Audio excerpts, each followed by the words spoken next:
وهاجاج waxaa la soo gaaray qaybihii kale ee idaacadda iyada caawa oo aanu ku soo qaadan doono caawa qaybtii suugaanta ama taxanaha fanka oo aanu ku wareysan doono fanaanka weyn ee Maxamed Mooga Liibaan halkaad heestaas ka dhageysanayseen oo noo qaadahayay Cumar Ruule waa idaacadda codka mucaaradka Soomaaliyeed ee Radio Kulmis codka jabhadda badbaadinta Soomaaliya SSF hadii gooraalana waxaan naga dhageysataan mawjadaha 130 iyo 140 mitirban ee gaagaaban saacadu markay tahay 9 ilaa iyo 10 cawaysnimo geeska Afrika maanta oo taariikhdu tahay 29 bishii January sanadka 1980 waxaanu jeclaan lahayn inaanu qaybtan dambe ee suugaanta sidaan haddaba idiin sheegay aanu ku wareysano fanaanka weyn Maxamed Mooga Liibaan iyo taariikhdiisii nolosha iyo sidii uu uga qayb qaatay fanka Soomaaliyeed waxaa barnaamijka noo daadihin doona wariye Cabdirashiid Aadan Saad Qoor taxanaha fanka ee suugaanta Soomaalida aanu ku soo bandhigno waxaa caawa noogu marti ah Maxamed Mooga Liibaan oo kamid ahaa fanaaninta Soomaalida kuwooda ugu horeeya Maxamed Mooga runtii wuxuu noqday ama heesaha uu qaaday ay noqdeen kuwa dad badan oo Soomaali ah ay aad ugu riyaaqaan dhageysigooda heesaha uu tiriyana ama cid kale murtidooda ka timaadana badana waxay wax ka tilmaamaan caashaqa gubaabada wadaniga ah iyo marmarka la yiraahdo kama maqna siyaasado uu wax kaga tilmaamayo waayaha marka lagu jiro oo uu ku sifaynayo wanaagiisa iyo wanaag daradiisaba markaas hadii aan barnaamijka u soo gudagalno Mr. Mooge bal ugu horeynba asalkaba waxaad wax nooga tilmaantaa fanka iyo waxa uu yahay fanku macnihiisu waxa weeyaan waa wax loo dhasho waa wax jira waa wax jooga wax dhamaanaya ma dhamaan karo laakiin waa wax bilow lahaa ilaa dhamaadkiisna aan la gaari karin waxa weeyaan mesela hadii fanka Soomaalida aynu ka hadlayno waxa ay kamid tahay meena lahaan jirin kaman iyo durbaan iyo gitaarada aynu garaano laakiin fanku Soomaali ahaan marka aan anu ka hadlayo sheegiyo waxa weeyaan heeska aan sameynaya wuxuu ku dhisan yahay dhaqan مثلا والله والله ميرن وحويان عيار ميرن مثلا هذا كسوقاته هلوي هللوي هلوي هللوي ولا بئري والله والله با ويلمانين حداد بار حدها ايكتو والله والله با بلولي يويلكو بلوي بلويلي والله والله با ميرن ويان جبيجيدو با هلوي هللوي هدي aynu u soo qaadano hadii mesela fanka aan dib ugu noqdo waan eego dhaantada mesela waxaad garan kartaa in heesa Axmed Maxamed Good uu sameeyay shimbir ninka la yiraahdo waxa jiray inay dhacday inuu heesa dhaantada markii أول بالود أو كلي عيشرتي وهيلوين كان نظام كده يصير وناجد وياي وسمي قيمة قارنا عنه وهو هاي إنك وأيواني سمي بوها وأنا وحو سمي وأنا وحو قلي سمي مثلا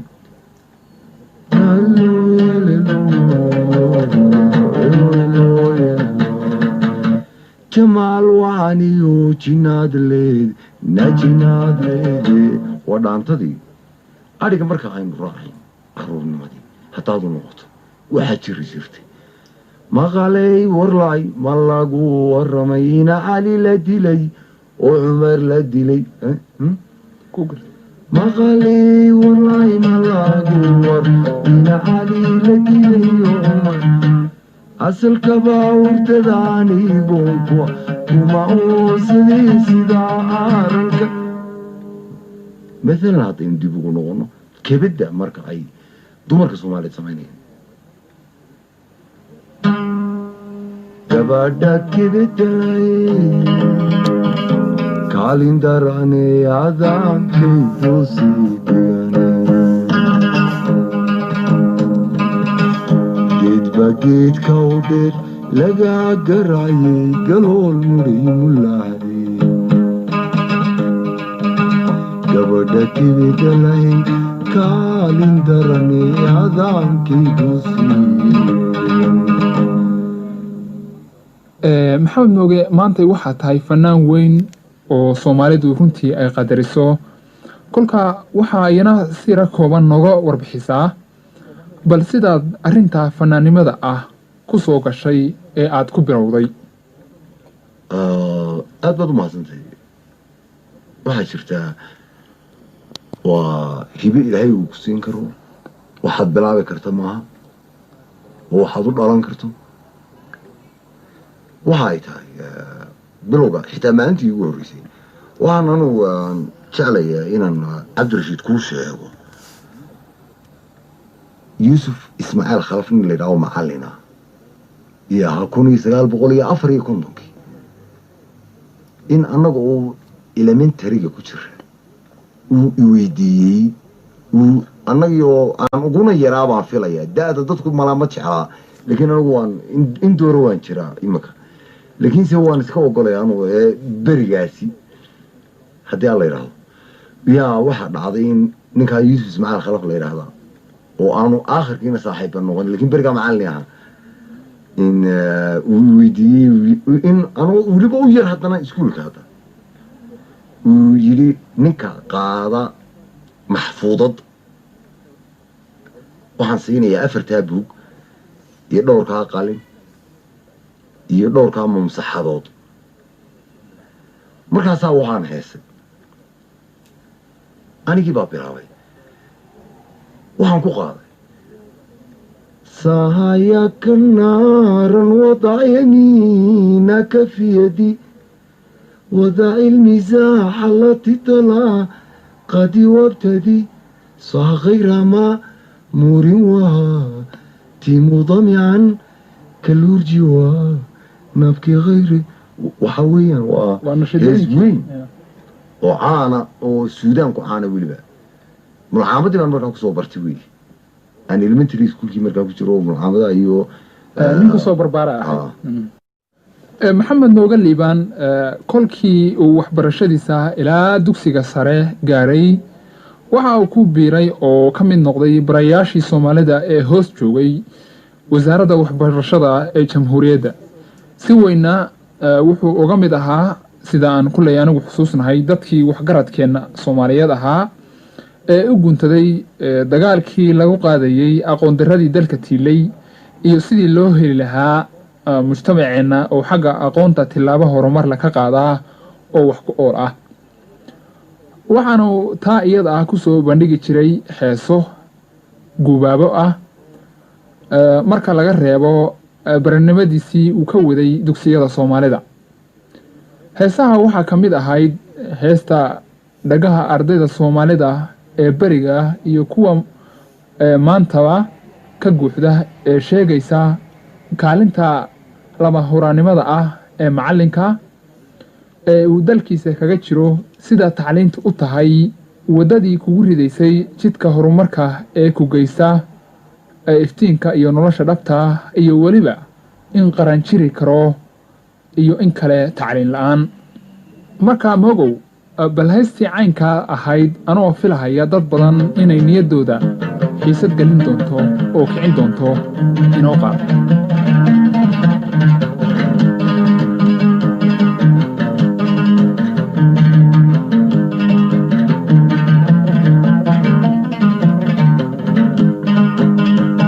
waxaanahay waadiga dugsiyada waxaanahay wanada macallinka waxaanahay waadiga dugsiyada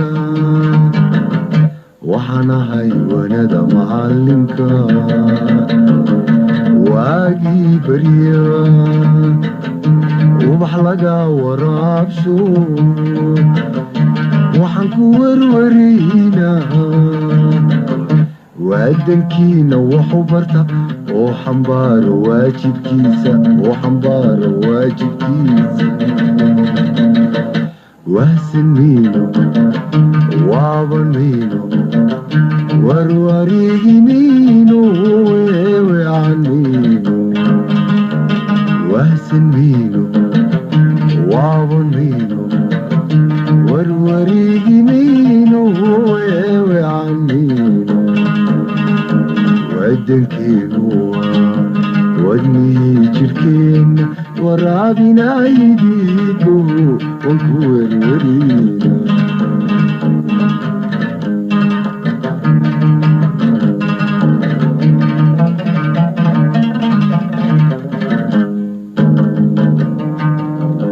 maxamed heestan qudhaydeedu waxay xusuusisay beriga anagoo ardayga ahaa ee aan yaraa waxay igu dhiirin jirtay inaan tacliinta laftigayga wax ka barto waa tahay inaanu tacliinta qura kugumaan dhiirin laakiin dalkaaga in aad dar yeesho oonad cidna ku hadlayn baan kugu dhiiriyey maxamed mooge heestaa ka sokow wuxuu tiriyey heese kale oo bulshada soomaalida ku guubaabinahayo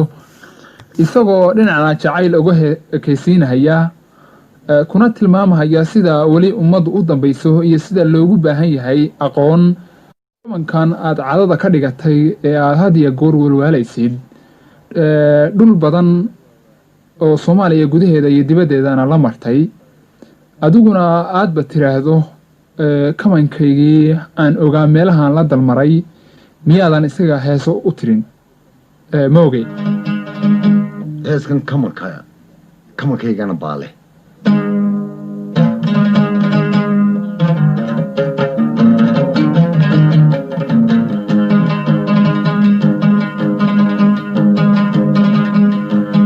anigoo dagaal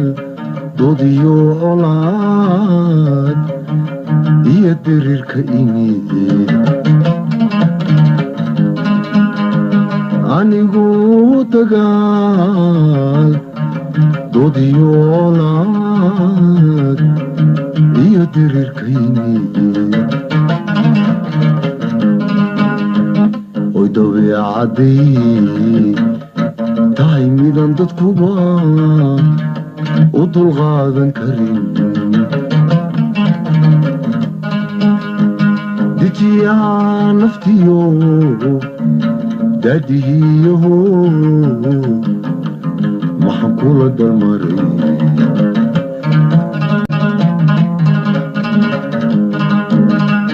sida aad heestanba ka dhandhansanaysaan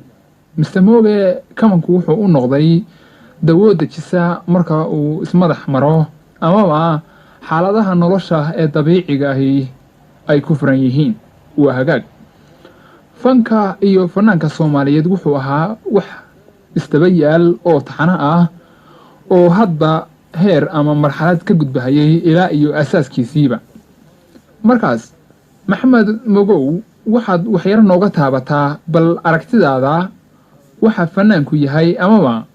ninka cabiraaga ah ee dadka u soo bandhiga umuuraha suugaanta ku lug leh sida aynu ognahay cabdirashiid aadan seedow fanka soomaaliyeed sida aada u sheegtay marxalado aada iyo aada u kala duwan iyuu soo maray mar uu weyi jiray iyo markii la magaaleeyeyba marka waxaa jirta cabdirashiidow in fanaanku haddii uu yahay gabayaa heesaa ama mu'alifba inuu yahay muraayadii shacabka ee waxa ay qabaan dowladda ama dadweynaha intiisa kaleba u tabiya markaa fanaanku waa macalinka dadweynaha fanaanku cabdirashiid riwaayadaha uma dhigo inuu dadka ku biliyo ee wuxuu u sameeyaa inuu mashkalad ijtimaaci ah ama siyaasi ah oo markaa taagan uu ku daaweeyo waxa lama gashan karo cabdirashiid fanaanka waxa weeyaan ka ra'yigiisa aqoontiisa iyo waxa isagu uu qabo shucuurtiisa uuna ay tahay cabira marka waxaan ku tilmaami karaa fanaanku inuu yahay dowlad iskii caalanu leh waa macallin dhaba oo sida uu baruhuba uu dabaashiirta iyo sabuuradda uu ardayga wax ugaga dhago isaguna uga bara masraxa ama uga baahiya idaacadaha iyo rikoodhada markaa sida runtii ah waa qof aan wax la gashan karin oo isagu wax abuura waxna kordhiya weliba sii kobciya mister moge markaad fanaanka sidaad ku tilmaamaysid ma waxaadna leedahay waa fikrad aan cid kale ka dambayn mursida yaab kale ee aanu ku aragno ninka fanaanka ah waad mahadsantahay cabdirashiid waxaa jirtay lixdankii ama lixdameeyihiiba ama xorriyadda dabadeed in fanaaniintu ay riwaayada dhigi jireen ama gebyi jireen ama heesi jireen iyada oo wax jansuuro la yidhaa iyo cagajugleyn iyo inuu dhigi jiray riwaayado aada iyo aada caano ah waxaad ka soo qaadaa maalan riwaayadii ubax lamoodiyo oo kale oo aad heesaheedii adiguba ka xusuusan tahay maalan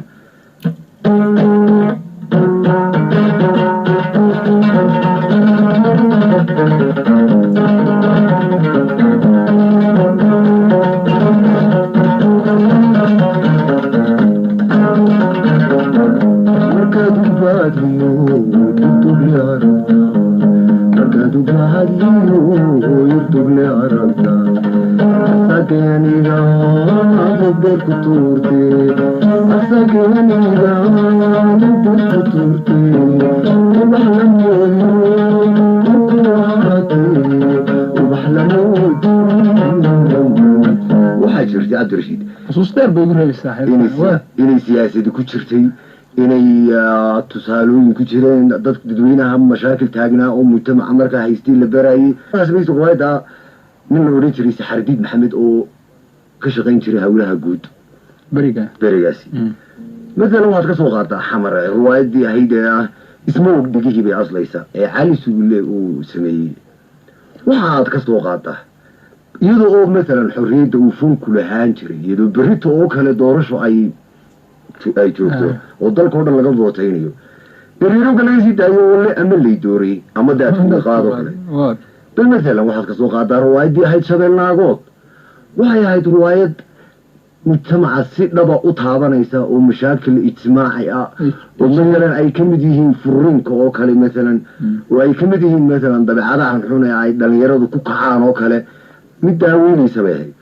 maxamed mooge liibaan wuxuu noqday fanaan weyn oo xiisaha loo qabo heesihiisana aad ka arki karto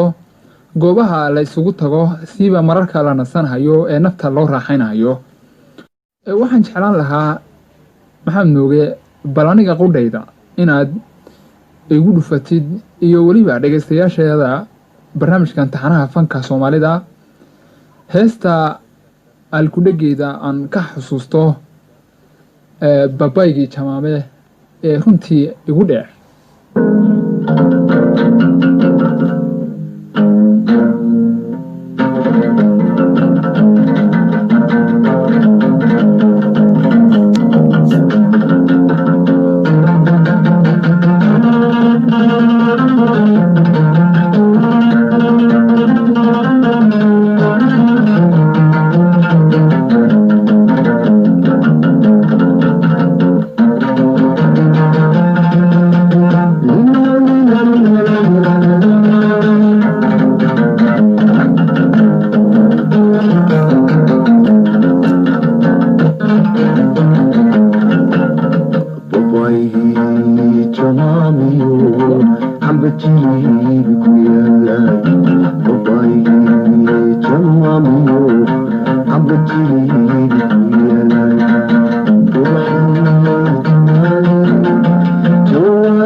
maxamed mooge waxaa heesaha uu qaado ay yihiin dhabtii kuwo hadallo iyo faallooyin laga keeno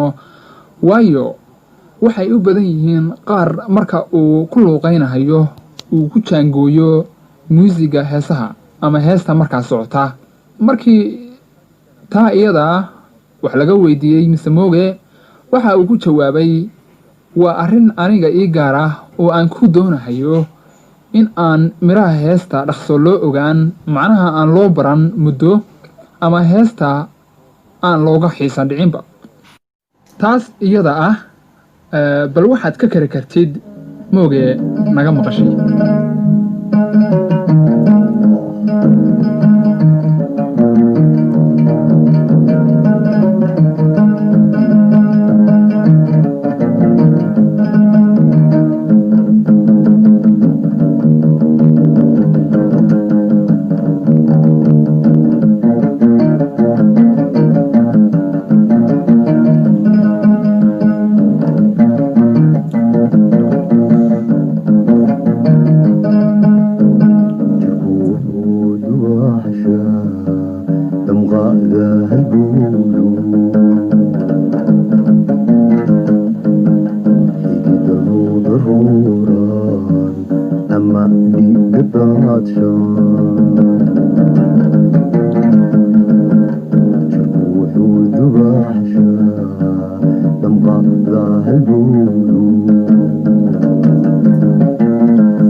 waa tahay Maxamed Mooge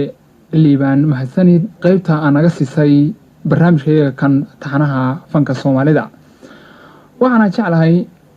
inta dhageystayaal barnaamijkeega kan aan ka bixin taxanaha fanka ee toddobaadka kan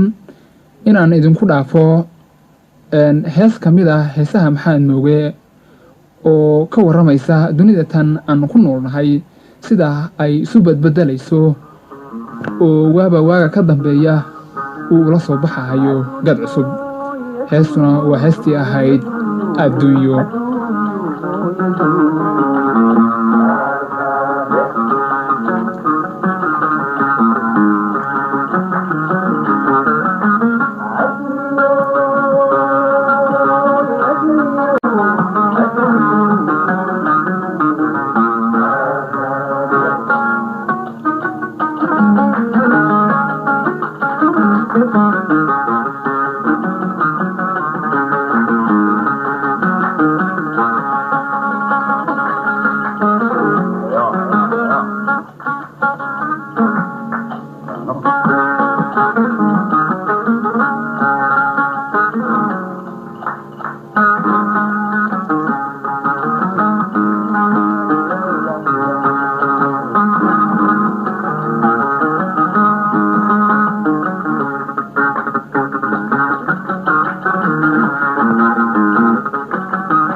نبعلاده حسوسنا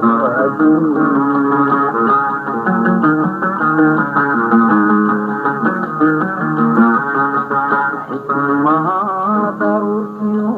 مربوحة يكورا نبعلاده حسوسنا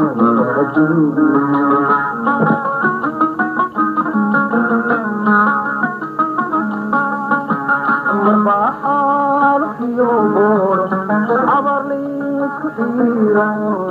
تكون حاجة الوريدة وماذا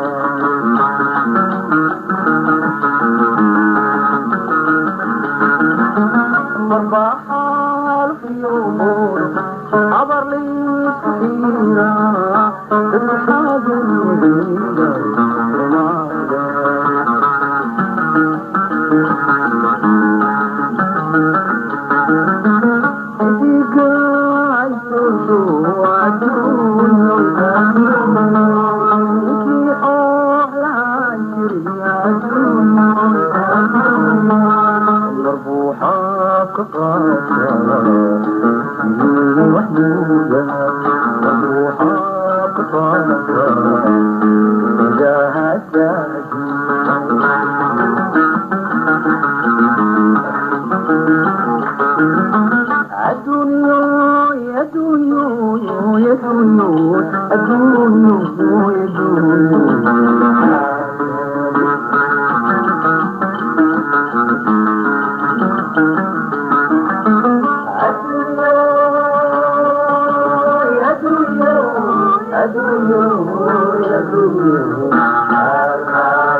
heestaas adduunyo waxay ugu dambeysay